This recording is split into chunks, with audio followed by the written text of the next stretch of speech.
Guilherme.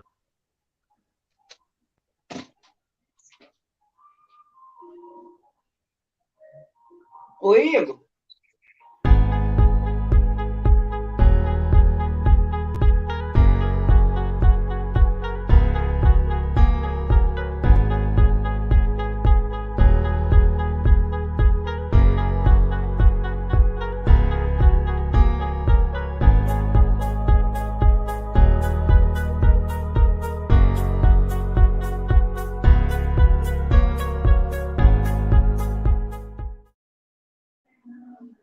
Boa noite a todos e todas. Eu sou Ivone Succo, da direção estadual do Sinduspreg, da Regional de Niterói.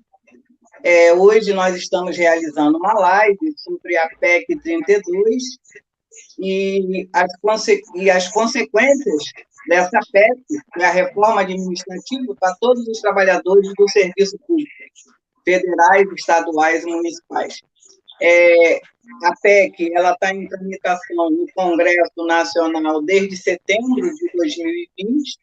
Né? Essa PEC, para nós, eu posso dizer que é a destruição, né, do serviço público. Agora, em junho, o deputado Arthur Lira ele criou uma comissão especial para avaliar essa PEC. E após essa etapa de avaliação dessa comissão, essa PEC volta ao plenário do Legislativo para poder ser votada e possivelmente, né, ser colocada em prática. Possivelmente, eu digo, porque tem muita luta pela frente para que essa PEC seja colocada em prática. Né? Nós, servidores públicos, estamos na luta todos os dias contra o fim do serviço público, contra a privatização do serviço público, porque é isso que acontece se essa PEC for aprovada de fato. Nós, para essa live, para desenvolver esse tema, nós convidamos a companheira na direção-geral do Sintuf, da coordenação geral do Sintuf, a Bernarda Tailândia. Convidamos o companheiro coordenador da Auditoria da Dívida Pública, o Paulo Limissai, que também é da CBGE. Sejam bem-vindos.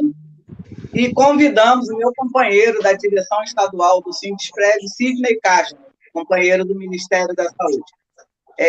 Nós tínhamos, né, como convidado também o vereador Paulo Eduardo Gomes, que por um problema de uma outra atividade nesse momento, né, que caiu de acontecer, ele não vai poder estar participando dessa live, mas com certeza ele estará entre nós em uma outra atividade. Para mediar essa live, teríamos eu e o Sebastião também teve um probleminha, então vai entrar o meu companheiro Oswaldo Sérgio Mendes, da direção estadual do Sinduspreg, e o Charles Gonçalves, companheiro nosso da direção da Regional de Niterói. Quero dizer aos companheiros, sejam todos bem-vindos, né, e vamos lá na nossa live. Para começar a live, telefone. Nós vamos... Oi. Oi, Cid. Desculpa. Foi eu que falei que sem querer com a minha filha, foi mal, desculpa. Não, é ao vivo, Cid, não é assim mesmo. Para começar a live, para iniciarmos a live, nós vamos começar pela Bernarda, né, da Coordenação Geral do Sintuf. Companheira Bernarda, você tem 20 minutos, né, e aí os dois companheiros aí vão controlando o tempo. Bernarda, por favor. Bom, boa noite a todos e todas. Primeiro quero agradecer o convite, a oportunidade de estar aqui fazendo esse debate que é muito importante, não só para nós, servidores públicos, mas para toda a sociedade, porque essa reforma ela vai atingir a todos nós de forma direta e indiretamente. Como já foi apresentada, sou Bernarda Tailândia, estou coordenadora geral do Sintuf, faço parte também da CST. E aí, para falar, o tema de hoje assim, é muito amplo, para a gente falar do impacto que essa reforma vai ter para os servidores públicos, são são muitos impactos, tanto impactos diretos quanto impactos indiretos. O primeiro deles, que eu faço questão de colocar aqui, é a questão da perda da estabilidade. Muita gente ouve falar dessa questão da estabilidade, sempre do ponto de vista que beneficia aos servidores públicos. Sempre há aquela comparação, porque os servidores públicos têm, porque que na CLT não tem, e entre outros debates. Eu primeiro quero destacar qual é a importância da estabilidade para a população.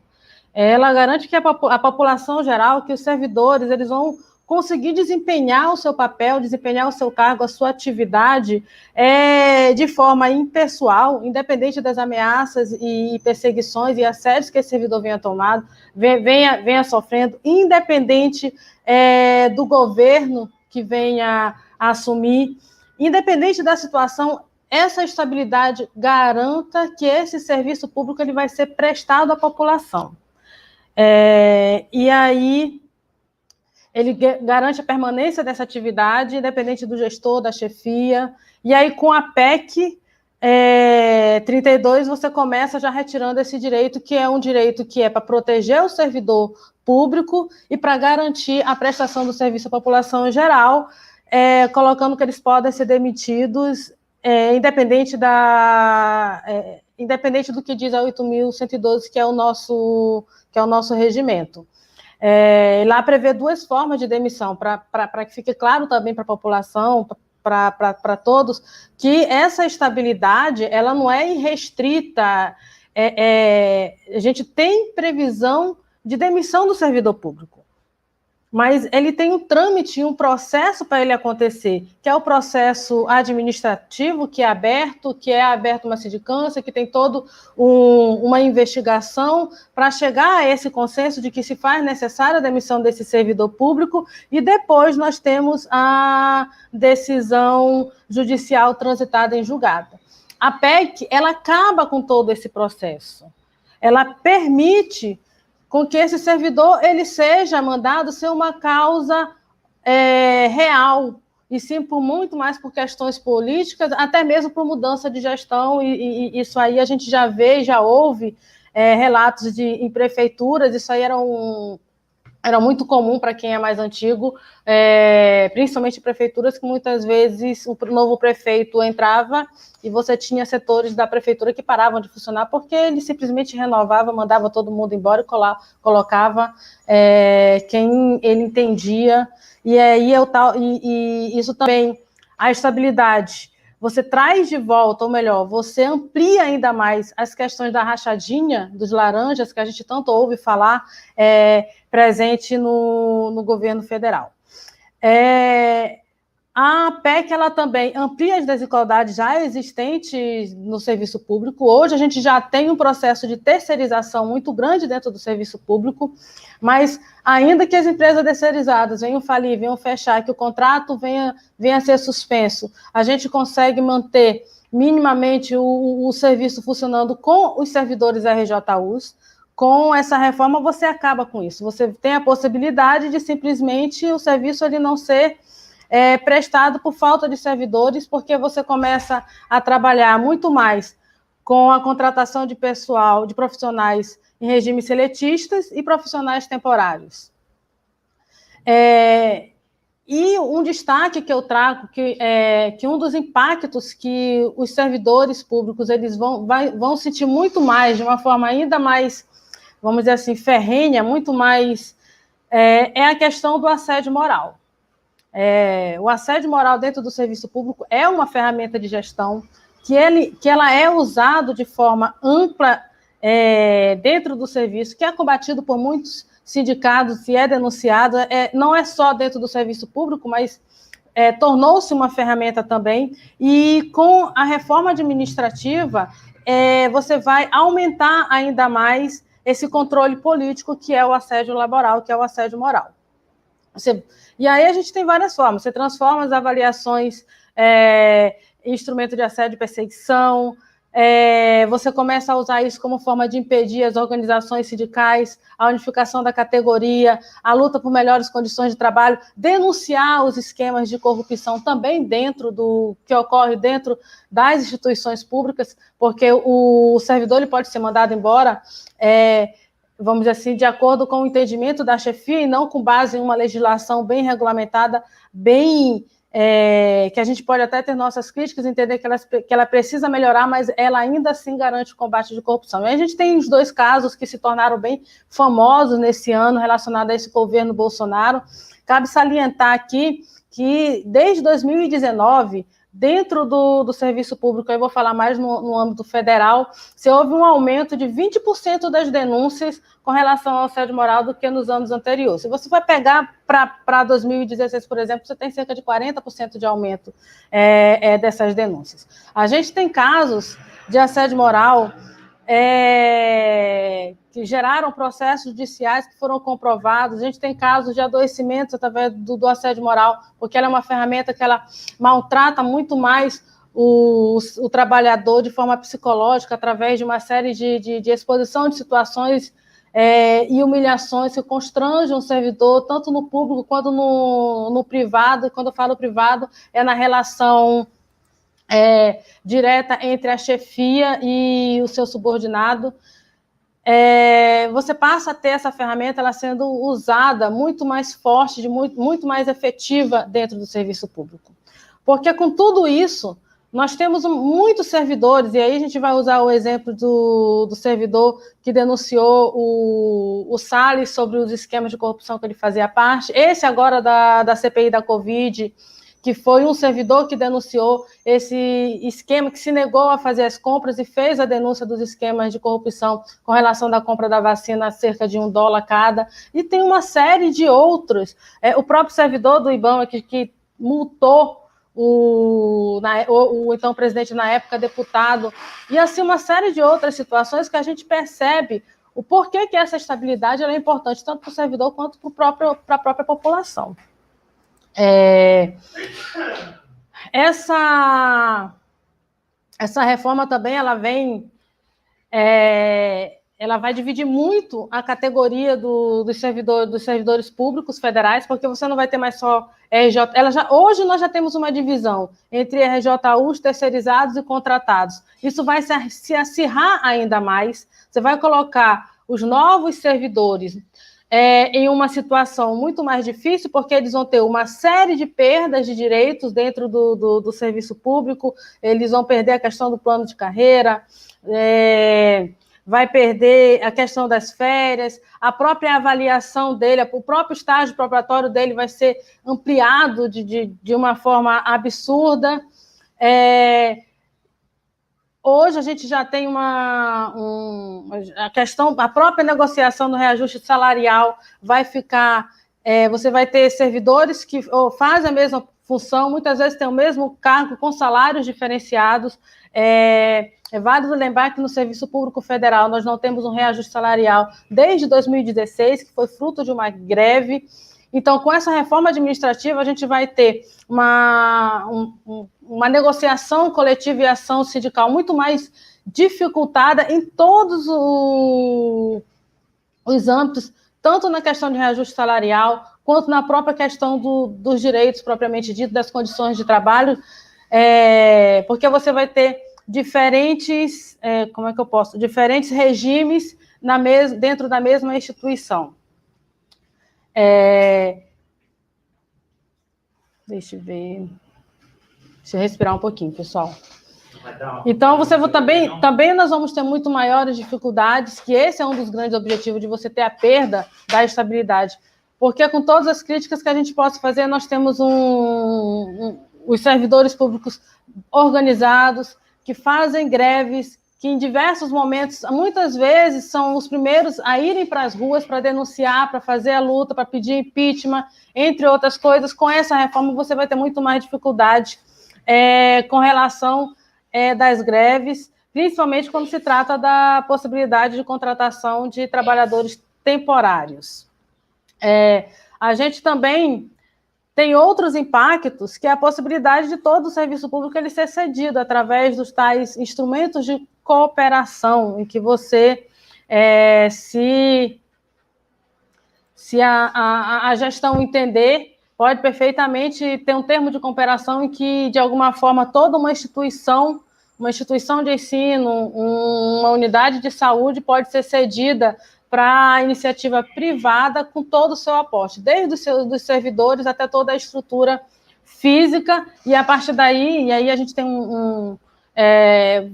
um exemplo prático em que os servidores não foram cedidos, mas toda a infraestrutura que é de um hospital universitário está sendo administrado por uma empresa pública de fins privados, que é a EBSER. Então, você tem ali a dificuldade, você sofre o assédio moral de diversas formas. Você tem uma empresa que tem uma visão muito mais capitalista do lucro, e você tem servidores RJUs que muitas vezes não tem uma chefia que é um RJU, por exemplo, que vai responder por você com metas, com objetivos, tudo diferente. Você tem que se adequar. E você tem que se adequar ao que a empresa quer e não aquilo para o qual você prestou o concurso público.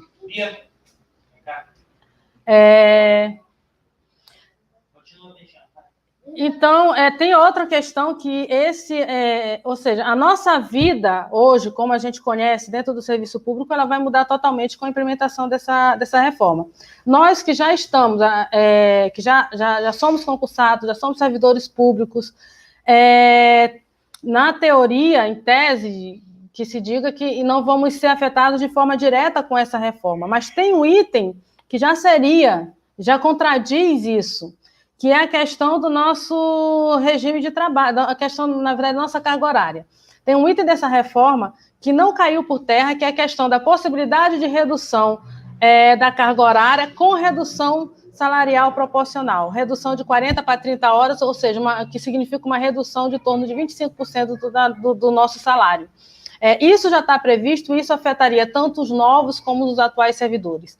A reforma, ela também ela é muito subjetiva, ela não é clara, ela deixa margem para você criar, por exemplo, as legislações complementares, em que a partir daí você pode criar regras de transição, sem falar que ela ainda não está fechada. Pelo que eu entendi, ela ainda pode sofrer algumas alterações, porque ainda não foi votada tanto os deputados quanto os senadores, acho que ainda podem fazer, salvo engano, podem fazer ainda algumas alterações. Mas ainda assim, mas com tudo isso, essas legislações complementares, tudo aquilo que está relacionado a essa reforma, que não está bem claro, bem explícito, dentro da própria PEC 32, ela pode ser alterada por essa legislação complementar. Então, a partir daí, nós também podemos ser colocados em uma situação em que podemos ser pressionados ou até mesmo obrigados a ter que fazer certas escolhas, como a gente já viu acontecer em outras situações. Então, essa reforma, o impacto que ela vai criar é de dividir a categoria e de pavimentar, deixar tudo no ponto para você privatizar todo o serviço público, Outra questão é que os servidores públicos vão viver eternamente com medo, com receio. Um dos medos e receios se o presidente da República decidir que determinada autarquia, determinada instituição pública não serve mais ao seu projeto político, ele pode fechar. Ou seja, hoje eu sou servidora da UF. Se o presidente entender, essa reforma passando, ele entender que a UF não serve para o seu projeto político, ela pode simplesmente fechar. Sem ter um estudo, para se criar uma instituição pública, ser feito todo um estudo, é feito todo um levantamento, uma demanda, quais os profissionais, qual setor da sociedade vai se beneficiar com esse serviço a ser prestado. Você vê profissionais de diversas áreas, é todo um planejamento, é todo um debate que é feito com a sociedade, dentro dos órgãos, das câmaras legislativas do governo federal.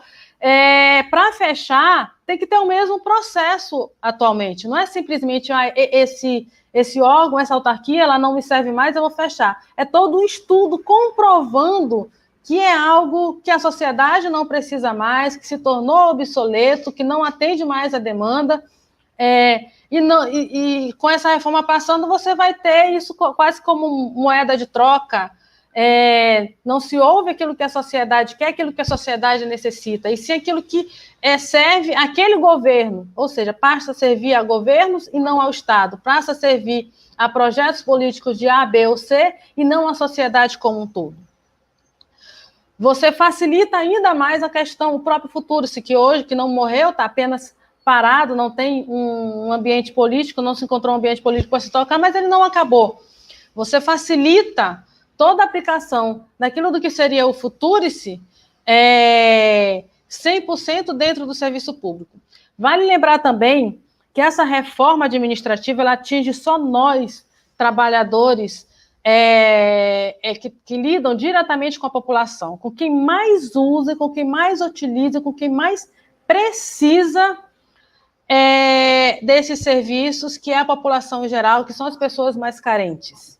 São esses que vão ser atingidos. São servidores da saúde, são servidores da educação, são servidores de serviço social, servidores que trabalham diretamente governo federal, municipal, estadual, que servem à população. Então, você começa a diminuir todo esse serviço que é prestado à população, para depois dizer, olha só, nós precisamos agora pagar por esse serviço, e aí começa-se a privatizar.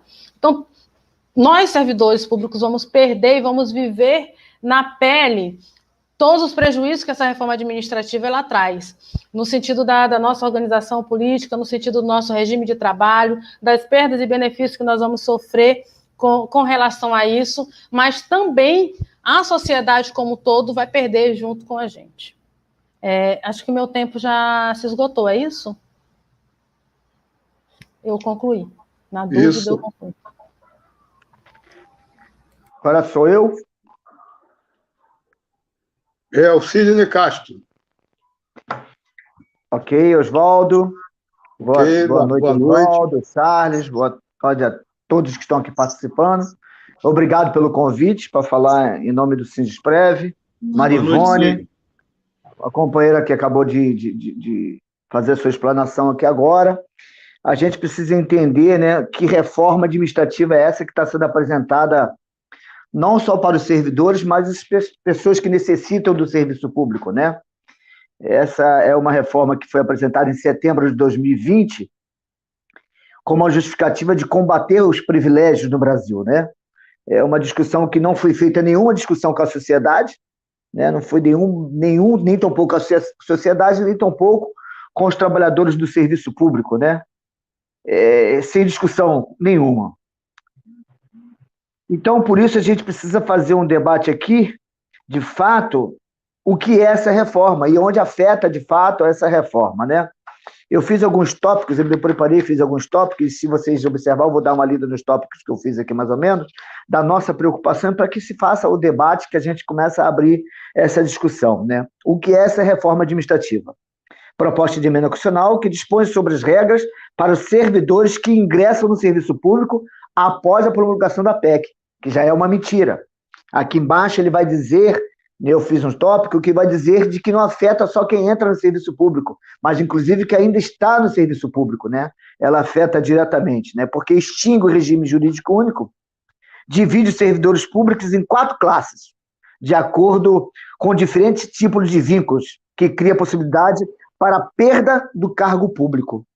Então, uma vez que ela coloca dessa forma, da possibilidade do perda do cargo público, ela não pega só quem entra, ela pega quem já está no serviço público. E isso é uma preocupação que a gente precisa debater sobre isso com a categoria.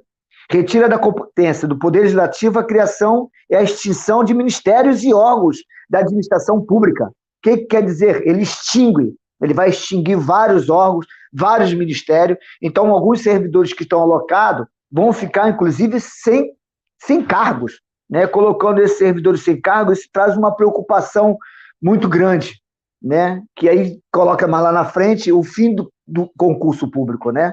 Que uma vez que ele termina com 8.112, ele acaba com o concurso público e começa a criar o concurso temporário, como já é feito hoje dentro do Ministério da Saúde, que é chamado os CTUs, que é o Contrato Temporário da União.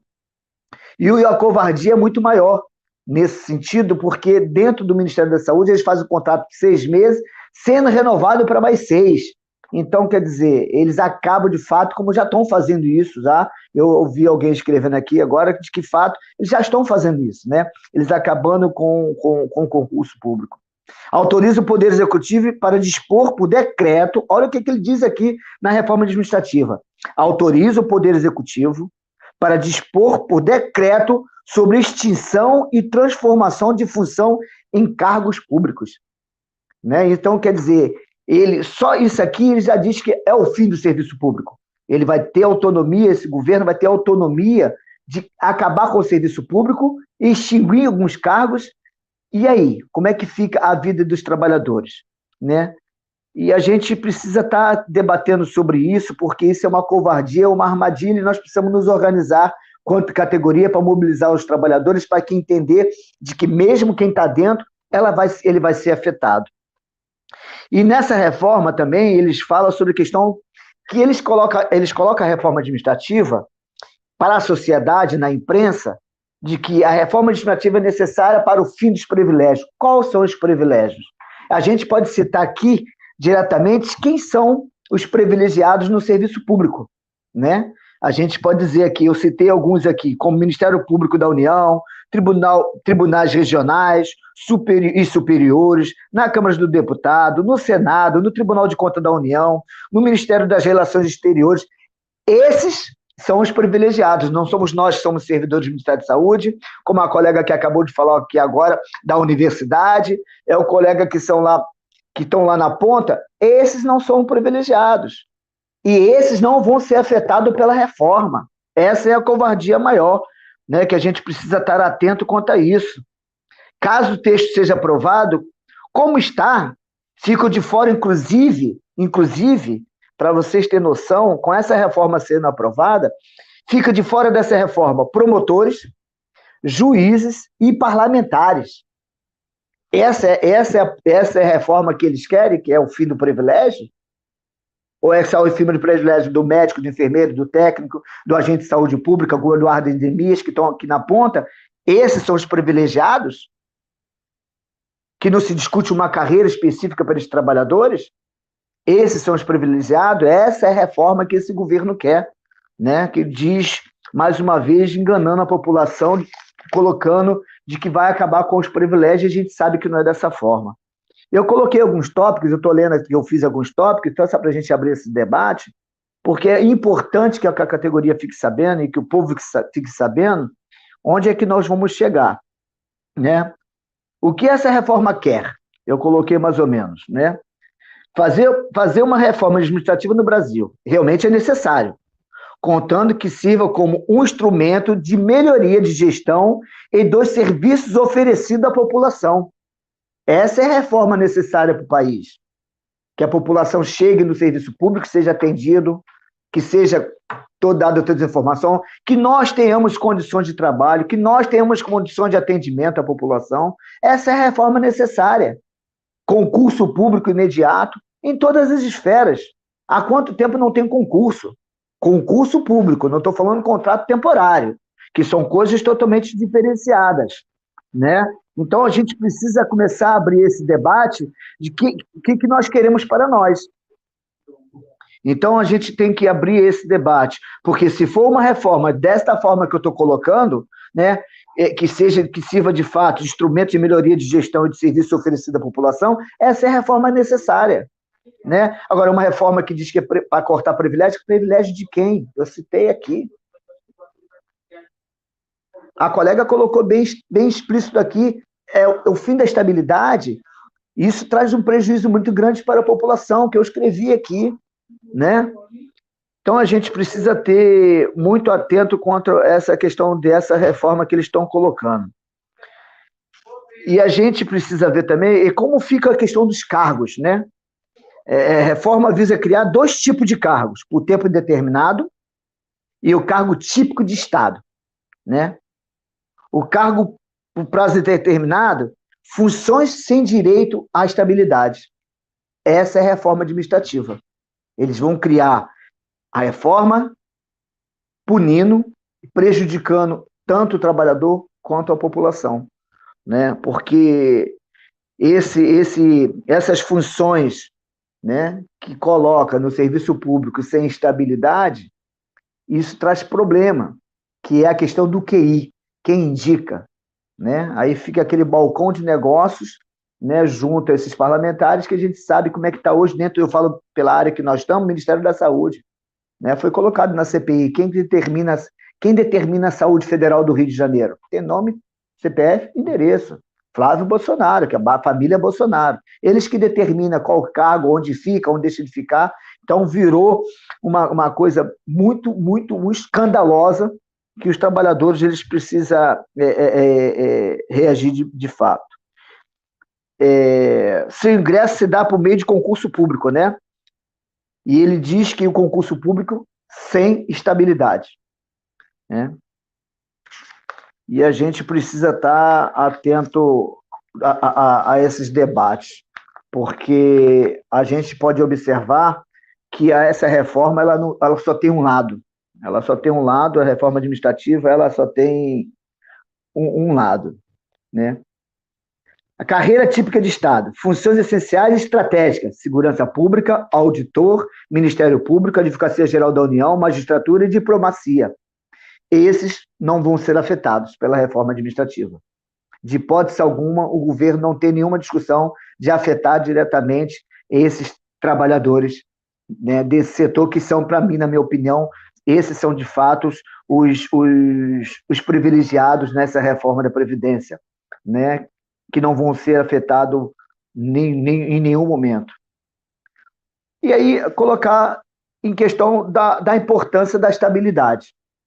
Eu debato muito isso sobre a questão da estabilidade, a nossa amiga acabou de falar, a estabilidade não permite que o servidor seja massa de manobra, que não seja ser usado por nenhum político no país. A exemplo do que aconteceu agora com o servidor do Ministério da Saúde. Imagina se aquele colega fosse terceirizado. Já tinha sido demitido, já estava na rua, por mais que estão fazendo várias perseguições em cima desse colega, de todas as formas. Mas imagina se ele fosse terceirizado. A estabilidade é isso, a estabilidade te garante dizer, olha, eu não concordo com isso, isso está errado. Eu não vou fazer isso porque isso está errado. Ah, eu vou tirar do cargo. Você tira o cara do cargo do setor, mas não demite. E ele vai continuar denunciando a falcatrua que ele disse no serviço público. Essa é a garantia de estabilidade. A estabilidade existe não como privilégio, mas para impedir que cargos, sobretudo técnicos, fiquem à mercê das mudanças de mandatos políticos. Isso é fundamental na estabilidade. Isso é importante na estabilidade. Muda governo, mas você está lá no seu cargo. Na estabilidade, não permitir que eles te usem como massa de manobra. E isso é tudo importante, porque essa reforma ela é o fim da estabilidade. É muito importante a gente dialogar com a categoria, inclusive que já estão no serviço público, porque o governo usa de manobra e dizer que esses trabalhadores que estão dentro do serviço público já não vão ser afetados. Vão ser afetados, sim.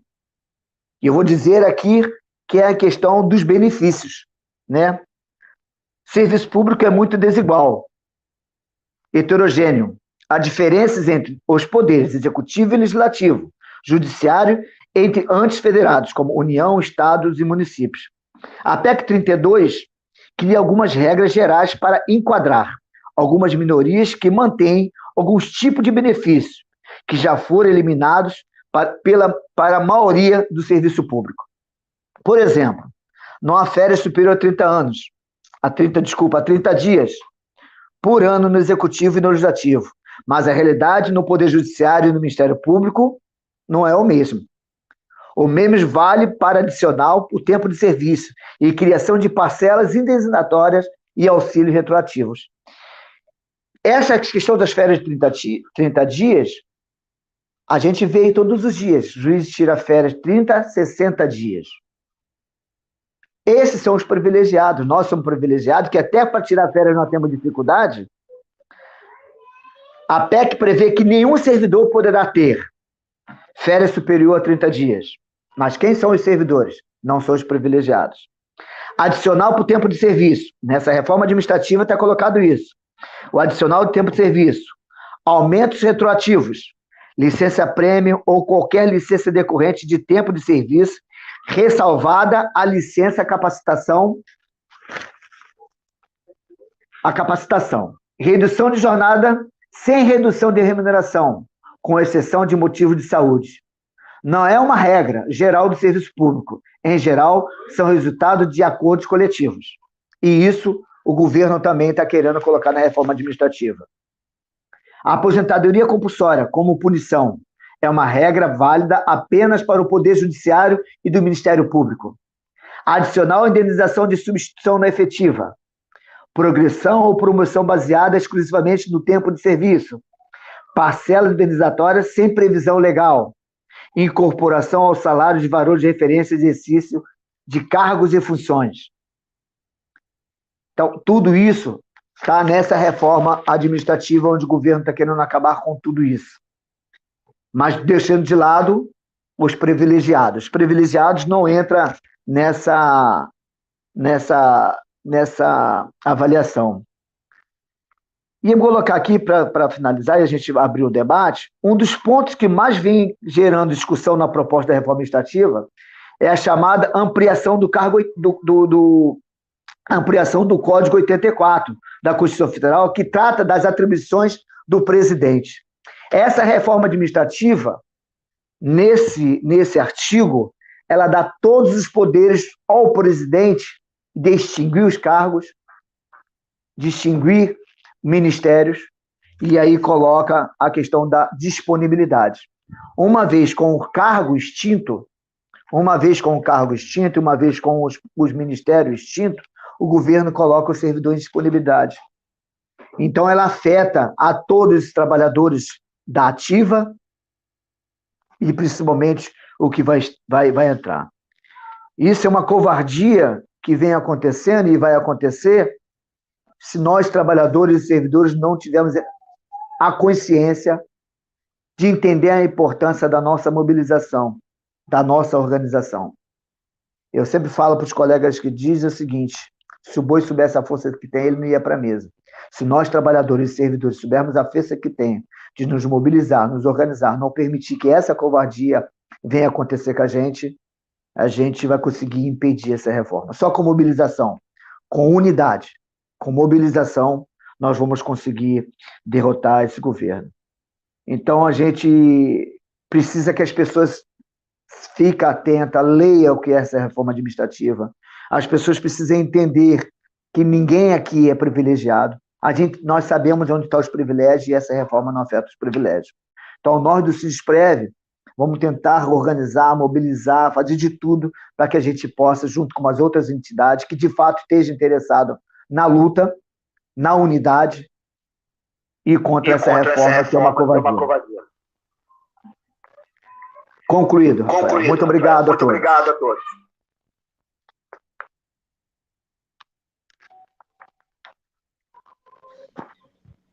Oswaldo, agora a palavra com Paulo Pindissá. A palavra é sua, Paulo.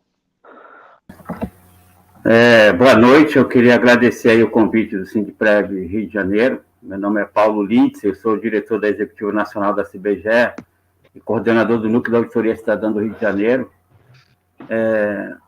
Primeiramente, eu queria destacar que a reforma administrativa, PEC 32, ela não é fruto do Espírito Santo. Ela não nasceu de uma divindade. Tá? O que nós temos que discutir aqui é sobre qual aspecto a reforma administrativa caminha há décadas no Brasil. Porque parece que essa reforma administrativa não tem histórico, né? E eu aprendi uma coisa: nós precisamos, quando a gente entra numa batalha, precisamos reconhecer o território do inimigo para que a gente possa ter êxito nas nossas batalhas, nas nossas vitórias. Primeiramente, eu queria colocar que o que está acontecendo com a PEC 32, existem vários elos anteriores que sustentam e que vão concretizar a reforma do Estado, né? Desse Estado mínimo que foi proposto por Bessa Pereira, e anteriormente foi proposto pelo governo militar. Vou destacar aqui um decreto 6185 de 74 do governo militar, do Ernesto Geisel, que não foi revogado até hoje, e esse decreto ele é muito importante porque ele baliza as ações da PEC 32. Primeiramente, o que faz esse decreto? Esse decreto separa os servidores públicos em dois setores, os típicos de Estado e os não típicos de Estado. Os típicos de Estado, eles inclusive nomeiam, né, quem são esses setores, e os servidores típicos de Estado continuavam sendo admitidos o seu ingresso no serviço público por estatuto e por concurso público. E os demais servidores públicos, não típicos de Estado, que somos nós, fomos admitidos naquele momento, na década de 70, pela CLT. E eu vou fazer 40 anos de IBGE. Eu entrei exatamente nesse estado loteado, antes da Constituição, que eles querem retornar agora. Nesse decreto, quando houve a separação dos trabalhadores em dois grupos, típico de Estado e não típico de Estado, os servidores não típicos de Estado foram todos jogados na CLT, né? E foi quando eles criaram o chamado PCC, quem é mais antigo aqui vai lembrar, que é o Plano de Carreiras e Cargos do Serviço Público, e seus servidores eram todos CLT, e aqueles estatutários tiveram a opção, antigos, de migrar para a carreira da CLT. Quem não migrou, o estatutário antigo, ele foi jogado no chamado quadro de extinção, que é PES. Se vocês olham essa situação passada, pretérita, vocês vão perceber que é uma ação muito parecida com o que eles estão propondo agora. É porque essa relação de que o trabalhador antigo, do serviço público atual, o aposentado, não vão ser afetados por uma reforma, só os novos servidores, é uma balela, porque as pessoas parecem que não conseguem ler a Constituição como ela deve ser. Logo após esse decreto, eles fizeram um outro elemento, uma outra legislação, uma outra alteração da Constituição, feita no governo Fernando Henrique, que é a emenda 19. É uma emenda que pouca gente discute, e a emenda 19 ela definiu alguns critérios importantes para que a gente possa entender. Primeiro, ela possibilita que servidores públicos, mesmo com estabilidade, possam ser demitidos a partir da perda do seu cargo, a partir de gasto excessivo com o pessoal. Então, a emenda 19, ela alterou o artigo 169 da Constituição, e a partir daí ela possibilita que, se o governo estiver gastando demais com o pessoal, e o argumento que o governo aqui diz que gasta muito, que é uma balela também, o governo, nos últimos 20 anos, ele não gastou, em média, menos de 5% do PIB com servidores públicos, e com a dívida pública ele gastou em torno de 20%, em média, do PIB. Né? Então, isso aqui já é um problema para a nossa estabilidade. Tá? Que se você tiver o argumento de que tem problema de caixa, você pode demitir servidores, primeiro, 20% de cargo de comissões, depois você pode demitir servidores não estáveis, e depois você pode demitir servidores estáveis, inclusive. Né? E a emenda 19, de 98, ela diz que aquele servidor estável que for demitido tem uma indenização de que será pago a ele um salário para cada ano trabalhado. Então, se uma pessoa tiver 10 anos de serviço, ela é demitida e ganha uma indenização de 10 salários. Bom, a emenda 19 tem mais um outro elemento que é importante a gente definir e entender, porque todo mundo se agarra numa estabilidade que muita gente no serviço público não tem. Né? A emenda 19, no seu artigo 33, ela diz, tá, que os servidores públicos que entraram 5 anos antes da Constituição, significa 5 de outubro de 83, até o primeiro concurso no seu órgão. No caso do IBGE, onde eu trabalho, o primeiro concurso foi em 97, então todos os trabalhadores do serviço do IBGE, entre 5 de outubro de 83 até 97, não tem estabilidade constitucional. E tem gente que tem, em 5 de outubro de 83, significa que essa pessoa tem 37 anos de serviço público. E as pessoas se agarram numa estabilidade que muitos não têm. Muitos não têm. Eu não estou falando da PEC 32, eu estou falando da emenda 19 de 1998. Né? E essa emenda 19 também definiu uma outra coisa que é importante que todo mundo fica discutindo. Primeiro que todo mundo discute é o seguinte, discute carreira exclusiva típica de Estado. Me mostre qual é a legislação que tem no Brasil que define o que é uma carreira típica de Estado. Que eu saiba, não existe nenhuma legislação para isso. No máximo que tem na Constituição é dizendo que o servidor de provimento de cargo efetivo, estável, que exerce atividade exclusiva típica de Estado, ele vai ter garantias especiais na perda do seu cargo. Então, uma palavrinha mágica que aparece toda hora chama-se estável. Então, aqueles servidores que não têm estabilidade, prestem atenção. Né? A PEC 32, o que ela faz? Ela piora, né, essa situação da estabilidade, porque no artigo 41 da Constituição, nós temos lá dizendo que para você perder o seu cargo, você tem que ter uma ação transitada em julgado, na última instância, né, lá no Superior Tribunal de Justiça, ou Supremo Tribunal Federal, para você perder seu cargo. Só depois dessa ação em última instância é que você for condenado, você perde seu cargo. Nesse momento, eles estão propondo que nesse artigo 41, além dessa condição, você inclua mais uma condição para demitir os servidores, que seria membros, um colegiado com 3 ministros que possam demitir servidores na primeira instância e não mais na última instância, também na última instância, né? Então, seria mais uma possibilidade de demissão. Isso é muito importante que as pessoas entenderem, para que a gente possa caminhar no sentido de você tentar barrar uma PEC, uma reforma administrativa.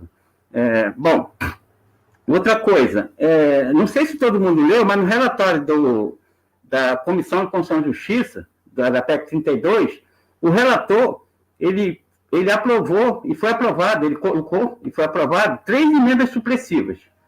A primeira emenda foi a retirada no artigo 37 do parágrafo 1º dos princípios.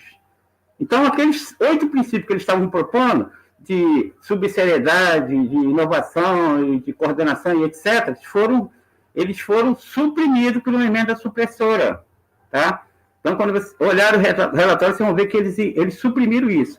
Outro que eles suprimiram 3 artigos da PEC 32. O segundo que eles suprimiram foi quando eles dizem que o servidor público do cargo típico de Estado não pode acumular remuneração com qualquer outra função, com qualquer outra coisa, para qualquer outro trabalho. Isso foi revogado, essa redação, essa linha, né, essa expressão foi revogada porque se o cara fosse, por exemplo, um fiscal e ele tivesse uma atividade, por exemplo, de música, do jeito que está escrito, ele não poderia ganhar nenhum dinheiro sobre isso, porque seria uma ilegalidade. Então, isso foi suprimido também. E a outra coisa que foi suprimida é o artigo 84, que empoderava o presidente da República. Exatamente na linha D, né, do artigo 84, no inciso 16, onde dizia que o presidente podia extinguir. Ele podia, hoje ele não pode mais, né, porque esse artigo foi suprimido nessa emenda supressiva proposta pelo próprio relator da PEC 32. Né? Então, essas 3 emendas suprimiram.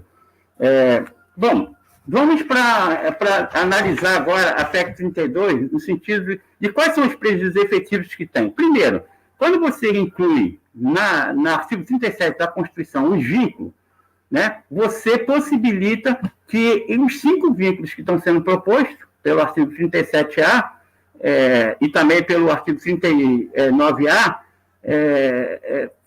crie novos servidores, né, daqui para frente, né, que ao mesmo tempo que eles incluem o vínculo, eles também excluem o cargo. Então, a investidura no serviço público que era feita por cargo público, eles são suprimidos do cargo público e colocado o vínculo. Então, significa que daqui para frente você não terá mais cargos públicos, você terá vínculos públicos, né? Que são aqueles 5 vínculos que estão sendo colocados.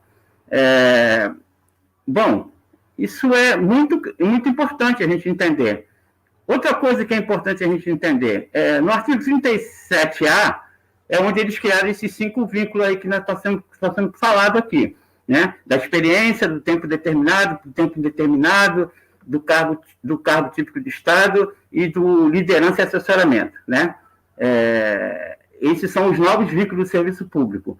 E qual é a relação que tem com os atuais servidores e os aposentados, servidores aposentados, das 3 esferas de governo, com esses novos vínculos, né? Quando eles falam que os novos servidores, só é uma reforma para afetar os novos servidores, eles estão mentindo. porque vai afetar os novos servidores e vai afetar os atuais servidores e vai afetar os servidores aposentados. De que maneira? Simples. Se vocês olharem o artigo 39 da Constituição, o atual texto diz que a administração pública ela é responsável pela instituição do regime jurídico único e carreiras. Esse é o artigo 39 da Constituição atual. Eles estão propondo que no artigo 39 da Constituição ele seja substituído, o seu texto original, por um outro texto que coloca que uma lei complementar vai disporá sobre remuneração, sobre pessoal, sobre carreira, sobre promoção. Então, se você revoga da Constituição a obrigação do Estado, dos entes federativos, de criar o regime jurídico único e os planos de carreira, o que significa com os servidores atuais? Significa que você tem o rompimento do regime, porque os novos servidores estarão nos vínculos precarizados que foram citados aqui, só um que, sendo o típico de Estado, é que estará como regime próprio, porque o regime da experiência e o regime por tempo indeterminado, que é colocado aqui como concursado, não sei se vocês leram, mas o regime por tempo determinado, ele propõe concurso público para empregado público. O empregado público ele é regido pela CLT, não pelo regime jurídico único. Então, quando eu estou propondo um novo concurso, eu estou dizendo para vocês que os novos servidores estarão no regime geral de previdência e pela CLT, e não pelo regime jurídico único, pelo regime próprio de previdência. Aqui já tem a quebra do regime. Né? O único dos vínculos que foram criados, os 5, que possibilita você manter o cargo no regime próprio, é o tipo carreira típica de Estado, né? O cargo típico de Estado na realidade, e mesmo assim, uma lei complementar vai definir quem são esses setores. Porque é uma outra enganação, uma outra balela, que não existe órgão. Existem setores dentro do órgão que são típicos de Estado. Por exemplo, a Receita Federal é composta por várias carreiras e cargos, mas o cargo do auditor fiscal é que é considerado estratégico para o governo, que não tem correlação com o mercado e, por isso, eles recebem por subsídio, né, e tem esse tratamento específico, porque não tem uma legislação que garanta a carreira exclusiva de Estado. Não tem lei. Isso aí é um entendimento, é um consenso, tá? E é um bom senso lá do pessoal da carreira exclusiva de Estado. Então, fique prestando atenção que se houver a possibilidade de ter, dentro de alguns jogos, a escolha de alguns setores, é para aqueles setores, não é para todo mundo, tá? Então, companheiros, e tem uma coisa que está sendo proposto para vocês, não sei se vocês viram, que a PEC 32, principalmente na questão do trabalho temporário, uma parte daquele artigo do trabalho temporário é oriundo da medida provisória 922, que caducou em junho de 2020. A medida provisória 922 era a medida que propunha alteração na Lei 8745, que era o trabalho temporário. Essa lei, ela vigorou por esse medida provisória por 120 dias, e ela transitou por 120 dias, não foi votada e ela caducou, ela foi arquivada, ela não virou lei. Mas eles pegaram parte dessa medida provisória e colocaram na PEC 32. E o que significa isso? Significa que eles estão trazendo para dentro da Constituição os vínculos temporários, inclusive para empregado público temporário, né? Então, o que acontecerá com os servidores públicos, né? Você poderá ter, e não mais servidores concursados do quadro permanente do RJ, e sim trabalhadores temporários que exercerão as suas funções públicas, e, como foi falado pela nossa companheira aí, que pode ter a privatização dos serviços públicos até para órgãos internacionais, né? Só nacionais e internacionais, tá? Então, o que nós precisamos entender é que a PEC 32 não é só uma questão que ataca o servidor público de um modo geral. É uma reforma do Estado onde ataca a estrutura da Constituição. Porque se você não linkar o que está acontecendo com a reforma administrativa, com a dívida pública, a gente não consegue entender o tamanho desse ataque. Pouca gente fala que a lei orçamentária, a LOA de 2021, né, foi aprovada para um pagamento do serviço da dívida de 2 trilhões 236 bilhões. O que isso tem a ver com a reforma da Previdência, a reforma administrativa? Porque você pagar 2 trilhões, 236 bilhões, eles precisam enxugar o orçamento primário da União, onde está exatamente o Estado brasileiro, onde estão os serviços públicos. Porque se eu me comprometi a pagar ao grande capital essa fortuna, que dá em torno de 6,1 bilhão por dia, como é que eu vou fazer isso se eu não tirar dos serviços públicos? E aí eu preciso acabar com as despesas consideradas obrigatórias na Constituição, que é o caso da saúde, da educação, é o servidor público, né? É o gasto com o servidor público. Isso tudo são obrigações constitucionais do Estado brasileiro. E aí, com a reforma administrativa, haverá naturalmente esse enxugamento, e esse enxugamento levará que sobre mais dinheiro para eles passarem para o rentismo, para o rentista. Por isso que a dívida pública, nos últimos tempos, tem crescido absurdamente, né? Sem contrapartida de serviços públicos. Então, a reforma administrativa, ela tem essa característica, né? E uma última coisa,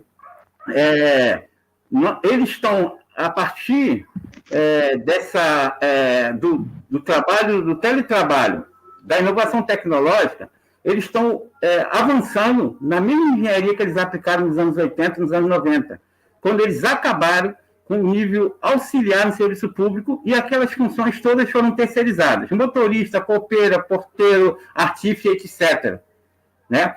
Por que eu estou falando isso? Porque na PEC 32, no artigo 41A, eles têm lá um artigo que diz que todas as funções consideradas obsoletas nos serviços públicos serão extintas e seus servidores poderão ser demitidos. Diferentemente do que aconteceu na década de 80. Na década de 80, eles extinguiram as funções, os cargos, e as pessoas foram colocadas em outros cargos. Agora estão propondo que a Constituição não faça isso, que ela demita servidores. E o governo está fazendo um estudo de inovação tecnológica, onde ele já identificou várias funções que são consideradas obsoletas, e a partir dessa obsolescência dessa função, esse servidor poderá ser convidado a se retirar do serviço público, demitido, né? Por isso que nós precisamos ficar muito atentos e linkar todas as ações que estão acontecendo, como é o caso, por exemplo, do teletrabalho, né? Porque pouca gente está prestando atenção que o teletrabalho na pandemia foi uma coisa e o teletrabalho a partir da Instrução Normativa 65 é outra coisa. Os trabalhadores precisam entender, né, que todos esses elos são interligados e aí eles levarão à concretização do Estado mínimo que foi aprovado nos anos 80, nos anos 90, quando eles começaram a introduzir o consenso de Washington, e agora eles têm toda a ferramenta para poder modificar essa estrutura constitucional, porque quem pensa que só uma eleição em 2022 resolverá nosso problema está enganado, porque para você acabar com a destruição que foi feita até agora no Estado brasileiro, você precisaria, dentro do Estado do regime político legal, você precisaria ter, no mínimo, 308 votos para propor novas revogação de PECs, de emendas constitucionais e também novas PECs no serviço dentro da Constituição. E isso a esquerda não tem. Então, eu acredito que a única solução que nós temos é ir para a rua, botar o povo na rua, para que o povo possa pressionar a classe política, né? E aí, assim, a gente tem um Estado que a população brasileira mereça, porque nós não estamos falando de qualquer país, nós estamos falando da 12ª economia, que já foi a 6ª economia mundial, e mesmo sendo a 12ª economia, é um país rico, onde a gente teria condição de ter uma vida muito melhor do que essa vida de miséria que nós estamos vivendo agora, tá? E aí eu estou pronto para o debate. Ok. Paulo Lindissai, a companheira Bernarda Tailânia, companheiro Sidney Castro. O debate realmente está muito bom. E eu tenho aqui uma pergunta do Carlos Abreu Mendes, que diz o seguinte: como fica a situação dos servidores municipais e estaduais com essa reforma? Creio que tanto o Paulo como o Sidney Castro e a Tailânia podem falar sobre isso. Oswaldo, Pois não? Se me permite, antes dos companheiros palestrantes debater sobre as perguntas, Com certeza absoluta. Que seria bom a gente estipular um tempo, né, para cada um Perfeito. responder. Eu também tem uma pergunta aqui também para a Tailane e uma pergunta para o Sidney. Ok. Eu estou propondo aqui um tempo de 10 minutos para que eles possam ouvir as perguntas e fazer as respostas, e depois, então, a gente entra na parte de considerações finais, se for acordo aí de todos.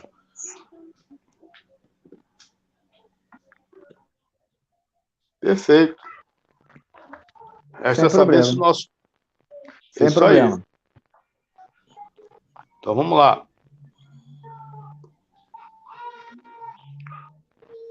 Essa pergunta que você fez aí... do Carlos Abreu Mendes. Isso. Só que falhou um pouquinho na pergunta, quando você colocou, Oswaldo, falhou um pouquinho a pergunta. Sim, eu vou repetir, então. Tá. O Carlos Abreu Mendes, ele diz o seguinte: como fica a situação dos servidores municipais e estaduais nesta reforma administrativa? Como é que vai ficar a situação deles? Deu para entender? Deu. Paulo quer responder, Paulo? Posso responder, sim. Primeiramente, que nós precisamos entender é que antes da reforma administrativa, o governo já conseguiu emplacar uma reforma para os estados e para os municípios. Eles aprovaram uma lei complementar, que é a Lei Complementar 178, com roupagem de novo regime de recuperação fiscal, onde está incluído nessa lei complementar várias medidas que levam à reforma administrativa dos estados e municípios. Tá? Tudo que está, muita coisa que está na PEC 32 está exatamente nessa lei complementar que já foi aprovada. Tá? Então, o novo regime de recuperação fiscal, na realidade, ele antecipa e coloca de joelho e endivida cada vez mais os entes federativos para que facilite essa tramitação da PEC 32, porque a PEC 32 ficaria resumido muito aos servidores da Federal, da União. Os servidores estaduais e municipais já estariam sendo afetados por essas leis, né, complementar, que já foi aprovada a Lei Complementar 178. Então, os trabalhadores, na sua grande maioria, não percebem, porque os dirigentes, os políticos desse país, principalmente nos estados, eles estão totalmente subjugados ao grande capital. No Rio de Janeiro, onde a gente mora, o Cláudio Castro, ele é bolsonarista, e por conta disso, ele está atendendo a todas as reivindicações que vêm de Brasília, como é o caso do regime de recuperação fiscal. O Estado do Rio de Janeiro foi o único a assinar o primeiro plano de recuperação e agora já encaminhou a concordância para a União desse plano de recuperação fiscal. Então, os estados e os municípios já estão afetados por uma legislação que já foi aprovada, né? O que vai acontecer com a PEC 32 seria, na realidade, o aprofundamento desse ataque, porque eles estão propondo aprovar uma emenda constitucional que está muito subjetiva, porque várias leis complementares, né, serão aprovadas depois, e a União terá o poder de revogar, mesmo em leis complementares que foram aprovadas nos estados e municípios, que não atendem o interesse da União, né? Então, eu queria alertar para os trabalhadores do serviço público essa questão. Beleza, Paulo. Obrigado pela sua explanação aí sobre essa pergunta. Eu tenho uma pergunta... Só para complementar, que inclusive o secretário municipal do Rio de Janeiro de Fazenda, que era o deputado federal que havia acho que me deu branco agora o nome dele, daqui do Rio, que ele está com uma proposta de apresentar a reforma administrativa do mesmo molde, como o Paulo Lissai falou para a gente aqui agora. A proposta que ele está apresentando aqui para o Rio de Janeiro é justamente nisso, igualzinha. A proposta que ele está apresentando aqui, que é a questão do fim da estabilidade, fim do concurso público, porque ele diz que o município está muito inchado. Me deu branco agora, eu esqueci o nome dele. que ele foi, como é que se fala? Ele foi deputado federal agora na última gestão e está como secretário aqui do município do Rio de Janeiro, como, acho que é da economia, da fazenda aqui no Rio de Janeiro. Se alguém lembrar o nome aí, depois... É o Pedro Paulo?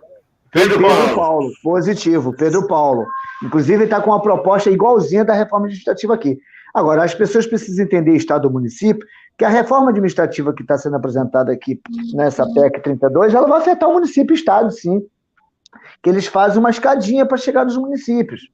E esses caras não perdem a oportunidade de quanto mais puder tirar os nossos direitos, quanto mais puder acabar com o concurso público para entregar para a iniciativa privada, essa é a política deles.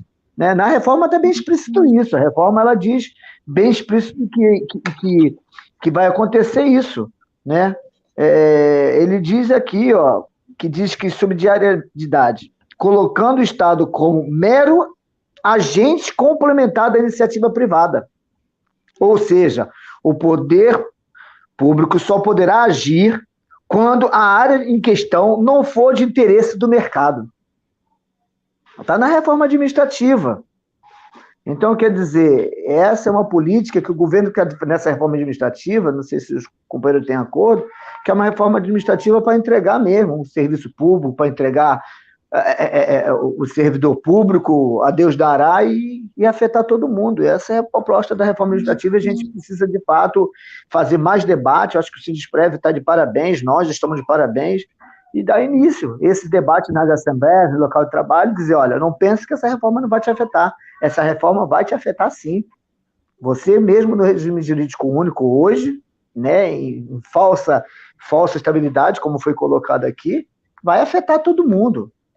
E nós já estamos aqui à beira de se aposentar. Daqui 2, 3 anos, 4 anos, a maioria nossa está se aposentando. E afeta na aposentadoria. Ela afeta na aposentadoria. Né? Cada dia mais os aposentados vão sendo mais perseguidos, cada vez mais os aposentados vão ser tirados os direitos, e aí vai. É isso.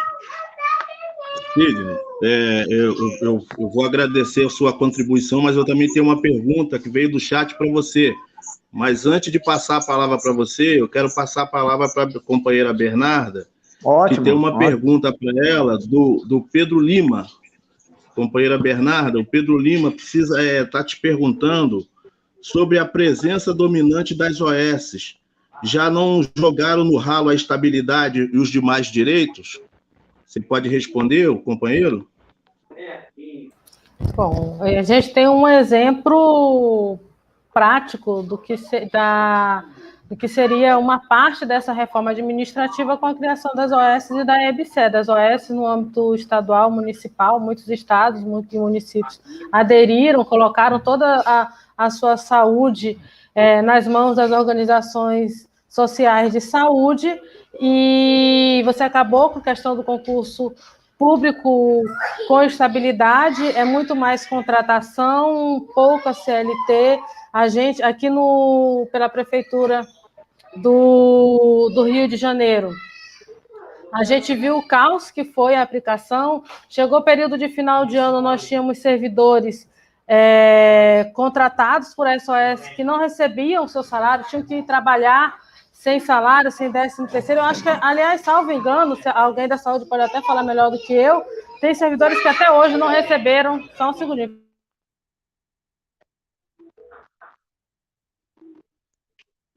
Desculpa, família muito grande, criança, acabaram entrando aqui no meio. É que está ao vivo. Ao vivo é assim mesmo. Verdade. Que, salvo engano, até hoje não receberam o 13º e outros direitos que tem. Você tem aplicação dentro do serviço público de toda a reforma trabalhista que houve. Você acaba até permitindo, dependendo de quem for assumir a SOS, a questão do próprio trabalho intermitente. Você tem uma escolha, até mesmo dos locais, e no caso das OS, das UPAs, de hospitais, que vão ter determinados profissionais de saúde ou não. Quem trabalha lá sabe perfeitamente como é que as condições de trabalho, o que falta de material e equipamento. o que falta de profissionais que não são repostos, são mandados embora, aqueles que se atrevem a questionar, a denunciar, logo, logo são mandados embora. Então, é um dos melhores, vamos dizer assim, exemplos que a gente tem, ou o pior exemplo que a gente tem do que seria uma parte dessa reforma administrativa. Vale lembrar que a gente ainda não tem essa reforma, vamos dizer, as OS, organizações sociais, em todo o que seria o Estado, em todos os serviços da prefeitura. Mas a ideia é que isso venha a ser em todos os âmbitos, todos os serviços prestados pelas prefeituras, mais ou menos, o que a gente vê dentro das organizações de saúde. Eu digo, até onde eu tenho informação, a gente ainda tem servidores com estabilidade, concursado com estabilidade dentro das prefeituras, dentro do Estado e dentro dos estados, assim como a gente também tem dentro do Serviço Público Federal. Mas o que a gente vê há muitos anos cada vez mais a diminuição dessas vagas, a diminuição da oferta de concurso público e o aumento da contratação de pessoal. Se a gente for observar o que vem acontecendo. E aonde a gente tem, vamos dizer assim, uma demanda, os dois setores do serviço público, onde a gente tem uma demanda muito grande, é dentro da educação e dentro da saúde. A gente vê perfeitamente, quem trabalha na prefeitura, quantos concursos a gente tem para professores públicos via prefeitura para atender a educação básica. Quanto tempo faz que a gente não tem um concurso para atender toda a demanda? Mas a gente tem a contratação de servidores, de profissionais da área da educação para atuar dentro das escolas públicas. Quando a gente vai para a questão do serviço de saúde, a gente já tem a instalação das OS em algumas prefeituras, onde tudo é feito pela OS, desde a contratação, desde os concursos, e nem todos os cargos, nem todas as contratações são via CLT, que foi uma grande perda, essa reforma trabalhista. E aí, eu deixo aqui a pergunta. A gente tem 2 exemplos de contra-reformas recentes que a gente pode dizer que, somando com a fala do companheiro Paulo, tem o objetivo único e exclusivo de pagamento dos juros de amortização da dívida pública e manutenção dos privilegiados e dos privilégios e dos grandes esquemas de corrupção. A gente tem a reforma da Previdência, que era a grande solução para a crise brasileira, e só houve retirada de direito. A gente tem a reforma trabalhista, que era menos direito e mais emprego, vocês vão ter que escolher, temos que acabar com os altos índices de desemprego, e para isso precisamos dessa reforma, e a questão do desemprego só veio crescendo. E a gente não pode dizer que a culpa é só da pandemia, porque já tinha um apontamento para esse crescimento do grande número de desempregados antes mesmo da pandemia estar se instalado. Pode-se até se questionar quantos % foi a mais causado pela pandemia ou não, mas não era algo que apontava a solução, muito pelo contrário. A reforma administrativa vem nesse bojo. Eu acho que deu meu tempo. Eu espero que eu tenha conseguido responder a pergunta do companheiro. Isso, que é porque já deu tempo aqui. Eu tenho uma outra pergunta que é para o Sidney. Sidney, tem uma pergunta aqui, que aí essa pergunta quem lhe faz sou eu. Qual seria o remédio jurídico contra esse ataque aos funcionários públicos? E aí eu vou pedir ao companheiro para não se estender muito, porque senão no Facebook acho que termina. Tem um prazo aí no Facebook, aí parece que o Rafa vai até informar. 10 minutinhos, meu companheiro. Charles, tudo bem? Que bom falar com você.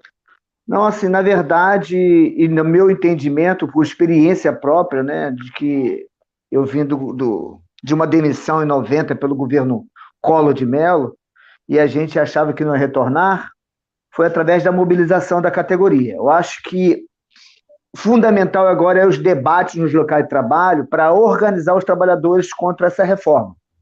Nenhuma reforma que esses governos estão fazendo é reforma de valorizar o profissional ou de valorizar o serviço público. Todas as reformas que eles fazem é no incentivo de tirar direitos e cada vez mais dificultar a população ao atendimento no serviço público. Então, acho que, na minha opinião, não existe, como o Paulo acabou de falar, o nosso companheiro Paulo, ele colocou bem claro, organização, mobilização e luta. Organização, mobilização e luta da categoria, ir para a rua, denunciar a quem favorece essa reforma administrativa. Essa reforma administrativa, ela é o fim do serviço público. Essa reforma administrativa é o fim do servidor público de fato. Seja ele já dentro do serviço público, esses que vão entrar, que não vai ter direito à estabilidade, e vai ser perseguido, ameaçado, assediado, porque senão ele pode ser demitido a qualquer momento, e na reforma administrativa diz que tem a avaliação individual. Se ele não passar na avaliação, que faz a avaliação dele é o seu chefe imediato, que já acontece isso, mas nós sabemos como lutar contra isso, mas aqueles que vão entrar sem a estabilidade, eles vão ser perseguidos e vão ser obrigados a fazer o que o seu chefia quiser. Aí é aquela história, eu gosto de você, eu te avalio bem, eu não gosto de você, eu te dou avaliação baixa e você não vai renovar o teu contrato. Então, acho que a maneira de sair dessa situação é debater com a categoria, assembleias no local de trabalho, assembleia geral. Precisamos nos organizarmos nas nossas assembleias gerais, né, da categoria, para tentar ver uma política de enfrentamento a isso e dizer não à reforma administrativa, não é essa a reforma administrativa que nós precisamos. A reforma administrativa que nós precisamos é qualificação do trabalhador, valorização do trabalhador, concurso público, condições de trabalho e condições de atendimento à população. Só com mobilização, só com organização, só com luta. E pior, a gente precisa ter atento, unidade entre as entidades. Unidades entre idades. Enquanto tiver cada um pensando, farinha pouca, meu pirão primeiro, quem perde é a categoria. Então, por isso eu digo, a unidade, a união, mobilização e luta contra essa reforma. Acho que dessa forma a gente já conseguiu derrotar muitas coisas, mas eu acho que está na hora de a gente ter a consciência de que precisamos estar organizado e mobilizado para poder enfrentar essa reforma administrativa. Concluir, Paulo. Concluir, Paulo.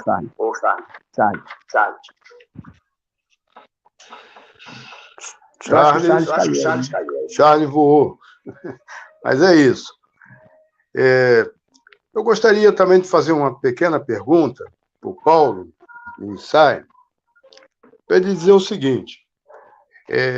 Esta reforma administrativa, na realidade, ela começa lá atrás, com Bresser, quando foi lá no consenso de Washington, teve o consenso de Washington, e ele chega lá e diz que precisamos ter o Estado mínimo, que até hoje esse Estado mínimo vem sendo o mínimo mesmo. E essa reforma administrativa, que pretende, evidentemente, dar o aval do Estado mínimo.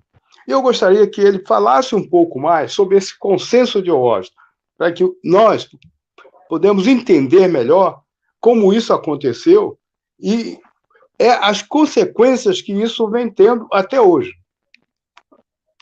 Ok? Ok. Eu falei consenso Washington, mas eu citei o Estado militar, né? A ditadura, porque, na realidade, você, eu e outros trabalhadores que estão aqui, nós vivemos o serviço público loteado. Nós somos oriundos do serviço público antes de 1988, onde o serviço público era dominado pelas grandes famílias tradicionais, políticos tradicionais, os militares e os empresários, que colocavam dentro dos serviços públicos, porque não tinham concurso naquele momento, porque esse decreto 685 de 74 do governo militar, ele acabou com o concurso público, porque o concurso público ele é instituído lá em Getúlio Vargas, na década de 50, pelo DASP, e quando chegou no final dos anos 70, ele acaba para a maior parte dos servidores públicos, continuando só para esse setor típico de Estado aí, né? Então, isso é uma coisa que as pessoas têm que colocar em mente. O que eles querem é retornar esse Estado loteado, onde eles podem admitir e demitir servidores. Por isso precisa fragilizar. Os servidores públicos que estão achando que estão isentos, que estão blindados dessa condição, principalmente os aposentados, é só olhar e ver como é que será a nossa contribuição previdenciária se os novos servidores públicos estarão no regime geral de previdência, né? isso tudo que você perguntou do consenso de Osho e da financiarização da economia, ele tem sua raiz central aqui no Brasil, na década de 70, no chamado milagre econômico, né? Você conhece muito bem. Naquele momento, o Brasil tinha um PIB que chegou em 1973 a 14%, na média dos anos 70 foi 10%, 10,8%, e essa financiarização da economia, ela transformou o Brasil no grande canteiro de obra, né, nesse milagre econômico, onde o todo-poderoso ministro da Fazenda, Delfim Neto, disse que o bolo precisava crescer para depois dividir. E, nesse momento, o serviço público foi todo loteado. Né? Você lembra disso? Então, as pessoas pegavam quem passava na rua e traziam para dentro do serviço público. Né? E aí nós, servidores públicos CLT, que era naquele momento, eu entrei em 1981 no IBGE, nós fomos estatizados em 90 com a Lei 8.112 do Collor de Mello, que transformou a gente em estatutário de novo. Né? Então, esse vai e vem de regime, ele é próprio do sistema e do capitalismo para que eles possam se apoderar, porque nós não estamos falando de um país qualquer, nós estamos falando da 12ª economia, que foi a 6ª economia, que foi a 9ª economia, né? Um país altamente rico, mas que os serviços públicos eles estão sendo usados simplesmente para financiar a entrega do fundo público, né? Do fundo público ao grande capital a partir dos serviços públicos.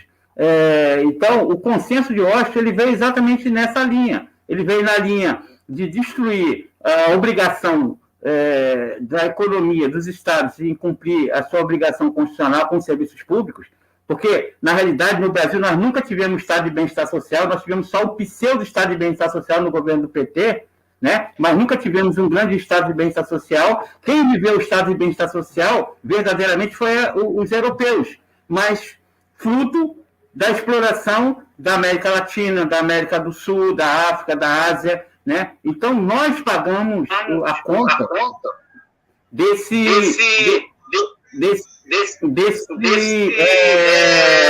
estado de bem-estar social, certo? Que nós nunca tivemos. Aqui nós tivemos uma melhoria muito pequena nas políticas públicas, porque nós não tínhamos nada, e aí a gente teve essa impressão de que nós demos um grande salto. Nós melhoramos bastante. Nós não podemos aqui negar que no governo do PT nós tivemos algumas melhorias na política social, mas foi insuficiente para transformar o Brasil no estado de qualidade, de melhoria da qualidade de vida do povo brasileiro.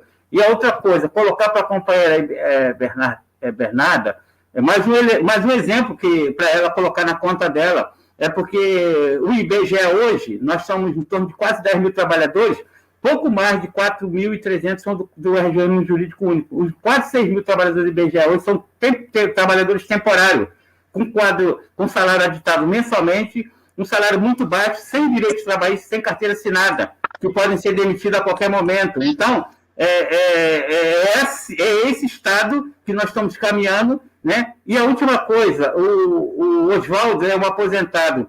Quem é que vai pagar a aposentadoria do Oswaldo se os novos servidores públicos forem do regime geral de previdência? O Oswaldo é do regime próprio de previdência. Se for todo mundo para o regime geral, quem é que paga a conta do aposentado? Porque vai haver problema atuarial. Por isso que na reforma da Previdência, eles já colocaram artigos que possibilitarão, se tiver problemas atuarial no fundo de Previdência, os servidores terão que pagar alíquotas extraordinárias. Né? Tudo planejado. Nada que está acontecendo acontece por acaso. Nós estamos falando aqui de um projeto financeiro rentista, né? Especulador, que está tomando conta do grande capital. A última coisa, quem joga xadrez, eu vou fazer aqui uma analogia bem prática. O xadrez tem duas linhas de peças pretas e peças brancas. A primeira linha são as principais peças do tabuleiro. A segunda linha são os peões. E o peão, ele só pode andar uma casa no tabuleiro. Mas o peão, se ele chegar na primeira linha inimiga, sabe o que ele se transforma? Ele se transforma numa rainha.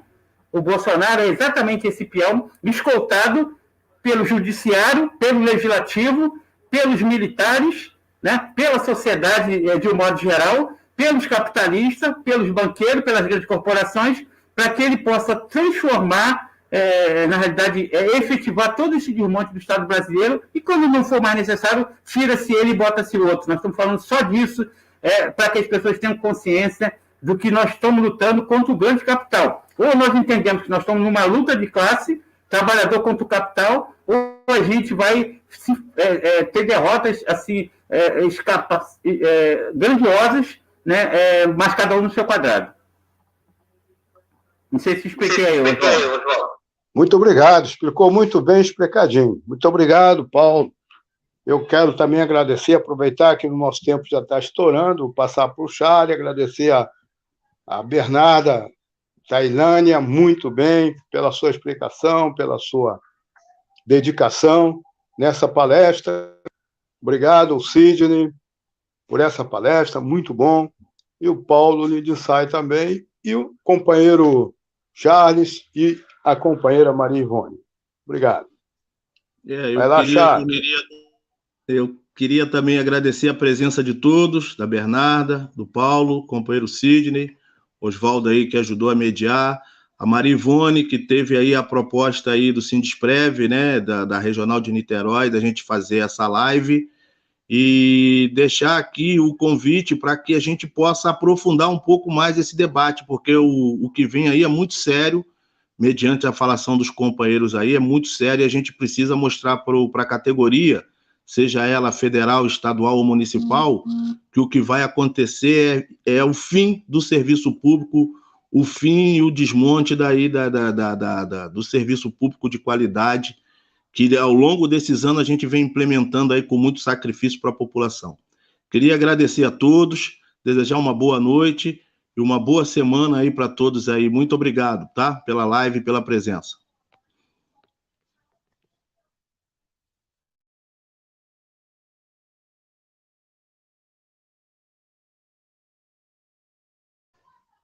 E, Rafael, a gente dá por encerrado aí a nossa live, Rafael. Obrigado aí também. Bernardo, agradecer ao Paulo, agradecer a todos aí. Espero ter contribuído para o debate. Isso aí.